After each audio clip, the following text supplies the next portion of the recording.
Okay, so first and foremost, if I could just get you to, could you please give me your name, please? Alston Frederick Hughes. Is that how you'd like to be? Would you like me to call you Smiles in the piece, or? No, Smiles.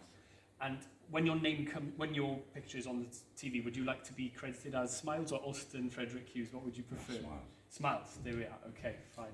How do you spell Alston? O-L-S-T-O-N? No, A-L-S-T-O-N. A-L-S. Alston Frederick Hughes. That's great. Thank you. First and foremost, then, Smiles, could you tell me what your involvement was in this infamous Welsh story? Infamous. Mm. Well, would you disagree? Maybe do you not think? It's famous. I was in this organisation in its early days, before it came to Wales, and then for various reasons I was excluded from the same organisation, but re-entered it later while I was living in Llandough Brefi in mid Wales. I was a major distributor, basically. I didn't have any further involvement than that, but that was pretty big. Yes, and what was, could you give me an idea what that sort of entailed and what it was like for you? Well, essentially, the whole system was run on a cell system, so I knew the fellow directly above me. I would meet him, he would give me packages, I would give him money. I would then divide that into smaller packages as demand dictated, basically. And to a point where I was doing maybe 100,000 trips a week. So it was pretty busy time as it goes. Yeah, I'm sure it was. And trips sort of around where? You know, what was the sort of area? What do we? Well, no, most people came to me directly, or I'd go to various cities, to Birmingham, to London, Amsterdam on occasion. Yeah, but mostly people would come and collect from me. Yeah, and of course when police got involved and eventually it all sort of came out, tell me what happened to you? Oh, well, I was rudely awoken one morning at 5 o'clock by somebody knocking down my front door, putting a pistol to my head and dragging me out of bed. And what happened then? I was handcuffed to myself and handcuffed to a policeman and dragged around the house while they searched it thoroughly for the next several hours, all the while refusing to speak to them at all. Eventually, they had intelligence from one of the other addresses that was raided, took me back in the kitchen, went to open a packet of cereal, and they said, "Are there drugs in here?" And I said, "No, there's certainly no drugs in there." So they carefully opened it and tipped it upside down, and £14,000 just spilled out all over the floor. So I was telling the truth. And you were convicted, weren't you? I pled guilty. The evidence is irrefutable, basically. And I was sentenced to 8 years in prison. And without wanting to go into too much detail, what were those 8 years like for you? Long. In a word, long. Yes. And if we come to the present day and this show. Yes. When you first heard about it, what was your reaction? When Gaynor first approached me, I didn't see how it could be done, to be quite honest. But she's been very diligent, she's worked very hard, and she's come up with a hit.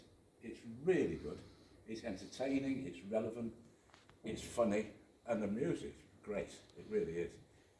What did you think about the concept? You know, did you sort of, did you see potential in it, or did you think it was something that didn't need to be sort of turned into a stage musical? Oh no, I think it's good. I think the more people come to understand about psychedelics, they then understand that these aren't nasty drugs. These are tools that we can use to further develop ourselves as human beings. The whole idea in the beginning was to change the world, as you will hear in the show. And what about the music? Because it's, from what I've only had a flavour here, but it sounds pretty good. Oh, it is. It's very, very good. In fact, I've heard it said that some of the performances here are better than the original tracks, and I can't dispute that. And are you depicted in the show? I am indeed. And what's that like? That was kind of funny the first time I saw it, but I've seen it a few times now, and I'm quite comfortable with it. You know, I'm still an advocate of the use of LSD, and yeah, I like it. Is it an accurate depiction? Well, yes, I mean, obviously, you know, dramatic license has to be taken because the story is rather more involved than that which is represented on stage. But you get a flavour of it. And when I was talking to Gaynor earlier and some of the cast, I was saying, you know, it's perhaps easy to be sort of quite flippant about this story in that it is, you know, a tale in deepest, darkest West Wales. It's an unexpected tale in many ways, but there is, you know, a really serious story at the heart of it as well, isn't there? Oh, absolutely, absolutely. I mean, you know, once people discovered LSD particularly, a lot of minds were changed. People started to realise that the way we as a species are developing and living on this planet was non-sustainable. And what we needed was a change of direction, more cooperation between peoples and societies.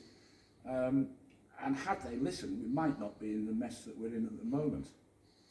Has there been, not necessarily a backlash, but has anyone questioned whether this is sort of glorifying anything that shouldn't be glorified? Have there been any questions? I haven't heard any, if there has been. In fact, all I've seen has been absolutely positive. And people that I've spoken to who've come and spoken to me, shaken my hand and said, thank you. Many people throughout my travels throughout the world, once they've learned of my involvement in this, have thanked me because LSD changed their lives for the better. How do you look back on all that happened during that period? You know, how do you reflect on that now with hindsight, with years? Well, obviously, I wish I hadn't have been arrested, you know, and I do wish that we had affected change in a more positive way that might have led to a different world than the one we currently live in.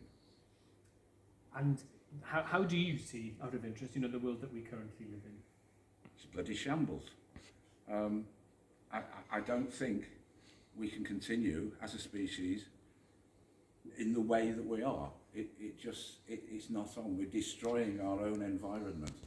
And this ridiculous idea that you can have continuous growth on a finite planet, well, it's just that. It's ridiculous. And as you say, you're still an advocate for the use of LSD. Absolutely, I am. Yes. And why is that? Because it deconditions people. It allows them to see the world and connect in a way that we're not connecting currently. Man seems to want to put a barrier between himself and nature, but we are a part of nature, and nature is a part of us. There's no escaping that, and we need to live in a better and more sustainable way. Let's just go back to the show. Were you a musicals fan yourself at all? Well, no, not really. But then this is not any old musical. And why is that? What makes it different? The subject matter, essentially, and the choice of music.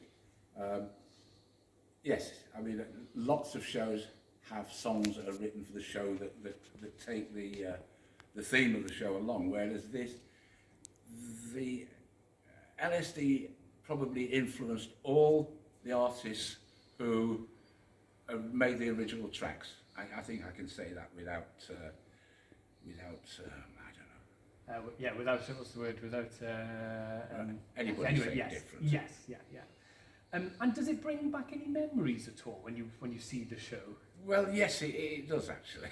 it does. It brings back a very, very happy time in my life. In mid-Wales, having a great time, really.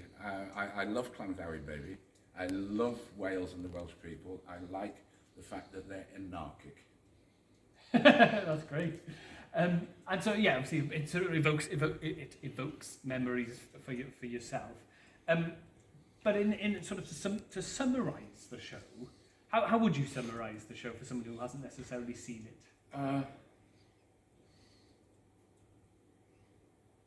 It's a musical extravaganza. It's funny. Come and see it. See for yourselves. Make up your own mind. And many people, I guess, will question, sort of the story, drugs, LSD, etc. That's not. Is that a subject that could be made into a musical? But it seems it absolutely is. Oh, it is indeed. It really is. Yes, you couldn't see them making one about spice or any of these horrible new synthetic drugs that are available, whereas LSD is not a toxic substance, whereas many of the drugs that are available today that are there only to make money and addict people, they are very different kettles of fish.